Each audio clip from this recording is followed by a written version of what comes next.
Բոլորիդ ողջունում եմ սիրելիներս, արևոտ ու ջերմ Հայաստանից, արդեն գարնանային Հայաստանից։ Այսօր ունիվերսալ խմորի մի տարբերակ կներկայացնեմ եւ մի քանի եղանակներով կօգտագործեմ, որպեսզի կարողանաք որակը գնահատել։ Սկսում ենք խմորիչը հասունացնելուց։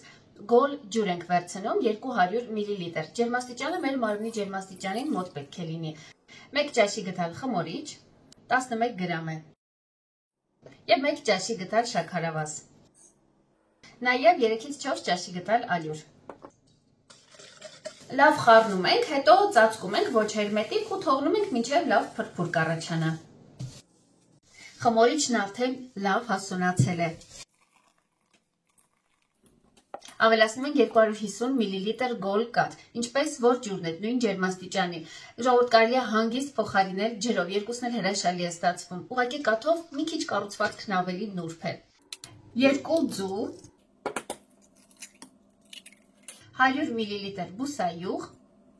նաև ավելացնում ենք մածուն կամ թթվասեր կամ դասական յոգուրտ կամ կեֆիր, իդեպ եթե կեֆիր եք վերցնում, մի մասը փոխարինեք թթվասերով։ 350 գրամ է այստեղ, մոտավորապես 1.5 այսպիսի բաժակ, 250 մլ տարողությամբ բաժակով ենք չափում։ Ես կամ կրակին եմ տաքացնում կամ միկրոալիքային վառարանում, որ գոլանա, այսինքն որ մարմնի ջերմաստիճանին մոտ լինի։ Լավ խառնում ենք ու աստիճանաբար մաղելով ալյուրն ենք ավելացնում։ Բոլոր բաղադրիչները մանրամասնորեն ինչպես միշտ կլինեն տեսանյութի ներքևում։ Ալյուրի առաջին չափաբաժնի հետ կավելացրեմ 1.5 թեյի գդալ աղ։ Դուք ինձ հաճախ եք գրում, արդյոք հնարավոր է խմորիչով խմորը օրինակ նախորդ օրը պատրաստել, թողնել սառնարանում ու օգտագործել հաջորդ օրը։ Իհարկե ստացվում է ու նույնիսկ շատ ավելի լավ է ստացվում։ Մենակ թե այդ դեպքում բաղադրիչներն անպայման սառը վերցրեք, որպեսզի սառնարանում խմորը չսկսի շատ արագ հասունանալ եւ չափից շատ չթթվի։ Աշխատում ենք ժամանակ առ ժամանակ ինքներս մեզ ալյուրով օգնելով։ Հավատացեք, շատ հեշտ է անցնում։ Եթե խոսքս հատկապես սկսնակներին է վերաբերում, ցանկացած խմորիչով խմորի դեպքում դժվարանում եք հունցել, ապա խմորը հավաքեք, ավելացրեք անհրաժեշտ ալյուրը ու մոտ 10-15 րոպեով ծածկեք, թողեք սեղանին։ Դրանից հետո արդեն շատ ավելի հեշտ կարողանաք հունցել խմորը, ավելի ենթարկվող կլինի։ Տեսեք ինչ նուրբ հաճելի կառուցվածքով խմոր ենք ստացել։ Գիտեմ ընթացքում գայթակղությունը կլինի էլի ու էլի ալյուր ավելացնելու, բայց լավ է ընթացքում քիչ-քիչ ավելացնել, որ խմորը նուրբ մնա։ Համասերգնդի տեսք եմ տալիս ու թողնում եմ հասունանալու։ Խմորը մոտ 3 անգամ պետք է բարձրանա, մեծանա ծավալով։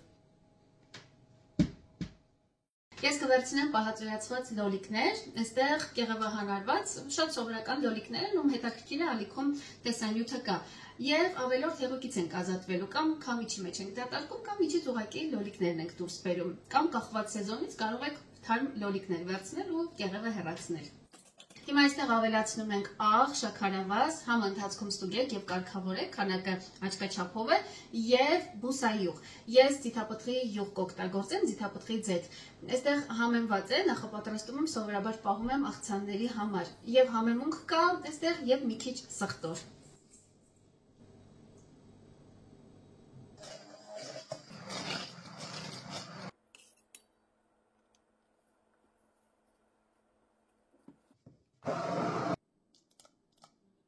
Խաչապուրու համար կօգտագործեմ սուլուգունի պանիրը եւ հայկական լոռի պանիրը։ Իդեպ հրաշալի համադրություն է եւ համի առումով եւ հետո պատրաստի վիճակում կառուցվածքի։ Իսկ պիցայի համար կօգտագործեմ մոցարելա տեսակի պանիր։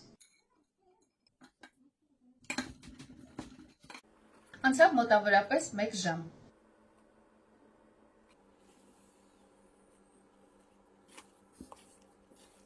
Այս ունիվերսալ խմորի որակը ցույց տալու համար խաչապուրի եւ պիցա կթխեմ, գուցե նաեւ բուլկի փոքրիկ հացիկներ։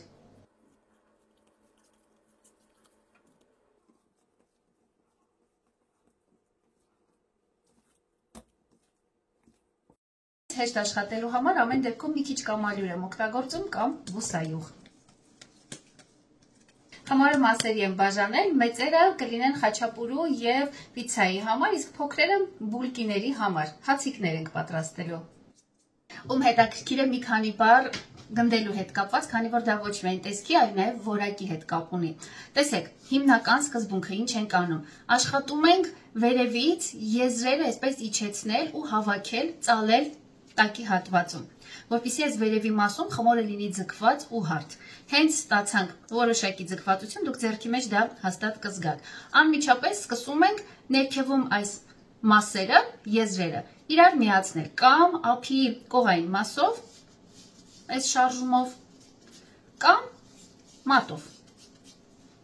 Ու վերջ, հարթ և ձիգ մակերեսով գունդը պատրաստ է։ Ժողովուրդ, այս դեպքում խմորը շատ ավելի լավ է բարձրանում և շատ ավելի փքված է լինում։ Սա հատկապես նրանց համար, ովքեր նոր են սկսում և կարիքը ունեն նման նրբությունների։ Պիցցայի գունդը մի փոքր ավելի մեծ է ստացվել, քան կուզեի, հիմա մի փոքր կառանձնացնեմ ու հացի գնդիկները կավելացնեմ։ Մի փոքր էսթետիկա եմ բերել ձեզ համար, ժողովուրդ, տեսեք ինչ գեղեցիկ ազգային զարդանախշ է։ Հայկական զարդանախշերում ոչ մի ավելորդ դետալ չկա, անգամ այս միջակայքերը, անգամ գույնն ու համադրությունը ամբողջն իմաստ ու պատմություն ունի։ Իդեպ այս գեղեցիկ ծածկոցները, ինչպես նաև իմ գոգնոցը, որ միշտ տեսնում եք Տերյան մշակույթի կենտրոնից են։ Պահեստներումս գտա կանաչ չորացված ռեհան ու ավելացրի սոուսին։ Խմորն արդեն մի քիչ հանգստացավ, թուլացավ մոտ 10-15 րոպեում ու արդեն ավելի հեշտ կլինի ձևավորել, տեսք տալ։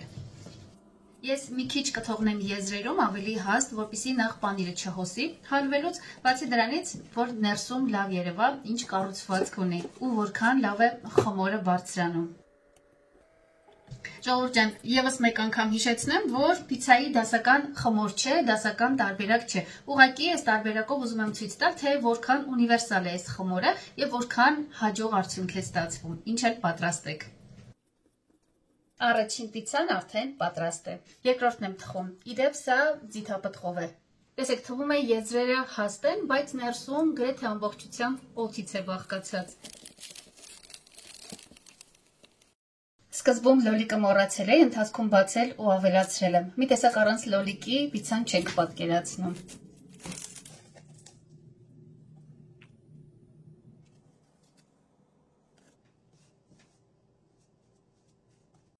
Ես վերցրել եմ հայկական լոռի պանիր և սուլուգունի։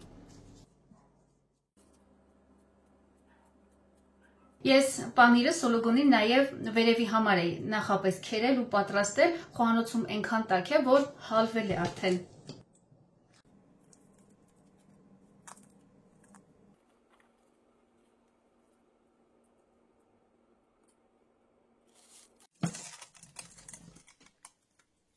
Սա շատ խաղող է։